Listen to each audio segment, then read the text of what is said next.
오픽 시험이 어떤 시험인지는 다들 알고 계시죠? 물론 저도 토익 스피킹을 가르치는 사람이지만 오픽에 대해서 상당히 관심을 많이 가지고 있답니다. 오픽 시험을 잘 모르시는 분들을 위해서 오픽 시험이 어떤 시험인지 간단하게 설명을 드리겠습니다. OPI, Oral Proficiency Interview를 컴퓨터로 시행하는 시험이다 라는 게 OPIC, 오픽 시험이 되겠어요. 저도 오픽 시험을 여러 차례 응시한 적 있었는데요. 응시를 했을 때 받는 성적이 AL, Advanced Law인 거예요. 그래서 왜 말하기 시험인데 내가 Advanced는 알겠는데 Law를 받지? 하고 조금 알아봤어요. 그랬더니 컴퓨터로 보는 시험은, 즉 오픽 시험은 AL까지만 받을 수 있다. 그 후 AM, Advanced Mid, Advanced High, AH, 그리고 Superior, 가장 높은 등급을 받고 싶다면 Oral Proficiency Interview를 봐야 된다는 거예요. OPI 시험은 OPI-C 시험보다 그 가격이 2배 가까이 비싸더라고요. 15만 4천 원 되겠습니다. 값비싼 전화영어 느낌? 아마 그 이유가 원어민과 직접 통화를 거의 30분, 그리고 진행 전체적으로 봐서는 1시간 정도 진행이 되다 보니까 응시료가 조금 비싼 것 같았어요. 그렇게 시험을 보고 난 다음에 어떤 성적이 나오든 간에 본인이 만족을 하지 못한다면 아마 재응시를 하고 싶으실 거예요. 이때 재응시까지는 90일의 유예 기간이 있으니까 바로 응시가 불가하다는 점도 오픽이랑 좀 다른 점이라 할 수 있겠습니다. 이 시험은요, OPIC랑은 조금 달라요. OPIC는 말 그대로 컴퓨터로 응시를 하다 보니까 그 전에 미리 사전 설문조사를 통해서 본인이 선정한 그런 주제들과 관련한 질문, 그리고 가끔가다 이렇게 말하죠. 돌발 상황, 돌발 질문들을 묻곤 해요. 그래서 그 정도로 순발력을 테스트하는 시험이라면 OPI는 사람과 직접 인터뷰를 하는 시험이에요. 의식의 흐름대로 이야기가 계속 흘러감에 따라 어떤 주제가 어떻게 나올지 알 수가 없습니다. OPI 시험은 자기 일과 관련해서 정치, 사회적 이슈에 대해서 정말 다양한 것들을 물어보더라고요. 설문조사가 있지는 않았는데 초반에 저에 관해서 몇 가지를 물어보더라고요. 그래서 거기에서 이런 것들을 얘기를 해봐야겠다라고 좀 건진 것 같아요. OPI 시험에 대해서 조금 더 알려드리자면 이 시험은 한국, 대한민국, 서울시, 강남구, 역삼에 있는 한 센터에서만 응시가 가능합니다. 그래서 역삼역에 있어요. 역삼역에 있는 센터에 제가 보러 갔었고요.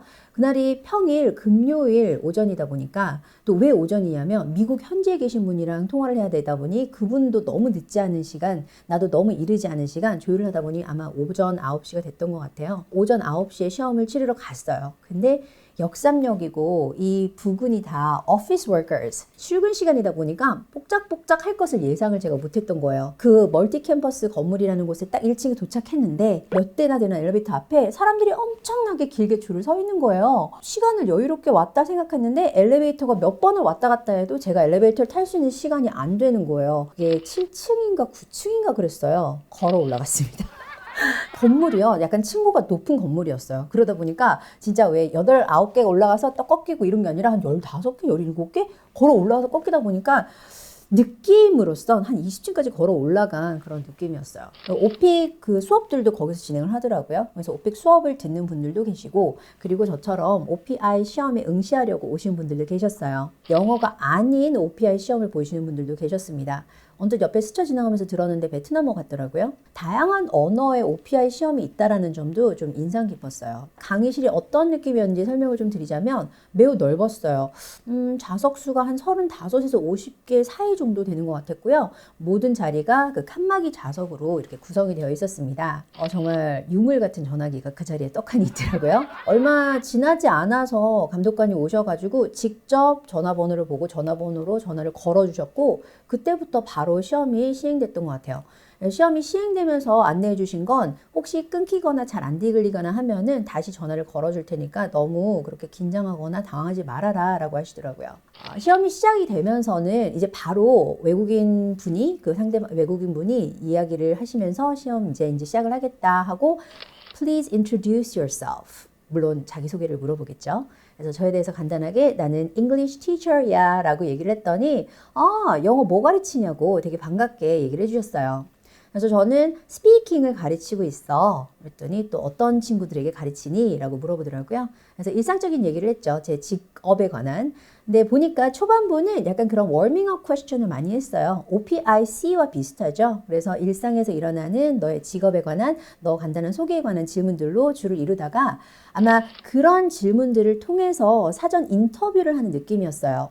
이 사람이 어떤 사람이고 어떤 분야에 관심을 가지고 있고 어떤 특징을 가지고 있는지 이제 파악이 끝난 거예요.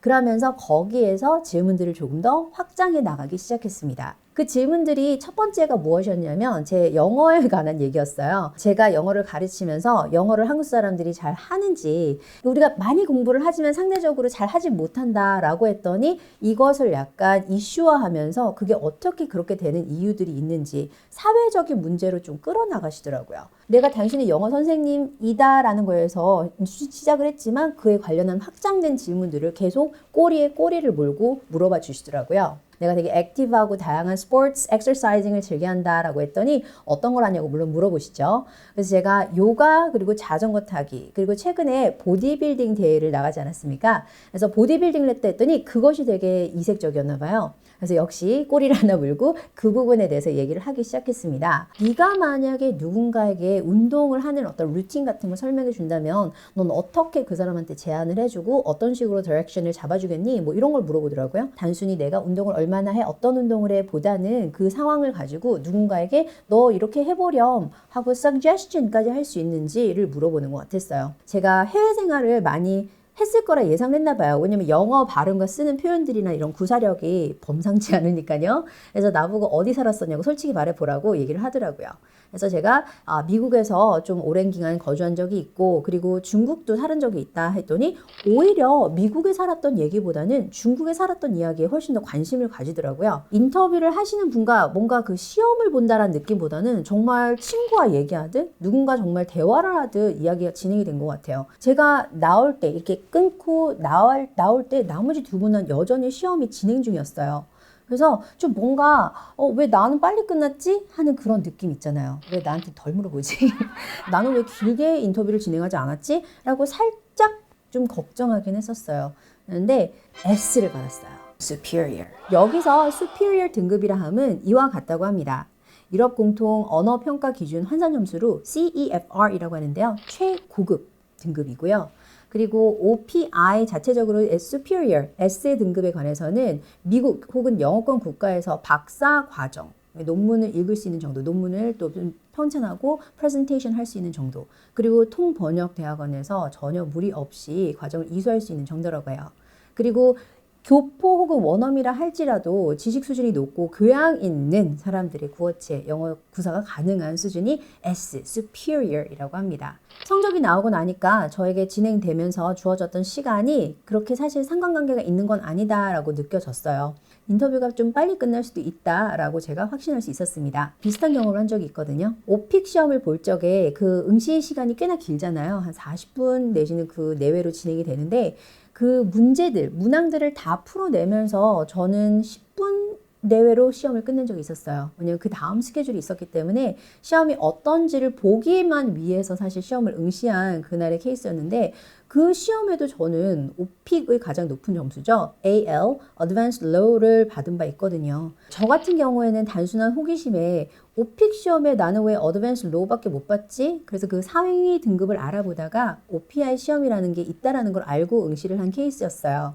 OPI 시험에 대해서 조금 더 알아보니까 이것이 유럽 공통 언어평가 기준인 CEFR에서도 최상위 등급에 해당하는 것이 Superior이고 유럽에서는 취업을 할 적에 그 CEFR 기준의 어떤 성적표를 넣으면서 내가 유럽에는 언어가 많잖아요. 영어를 이 정도를 하고 스페인어를 이 정도로 하고 독일어를 이 정도로 하고 프랑스어를 이 정도로 한다 라는 증빙 서류를 낸다고 하더라고요.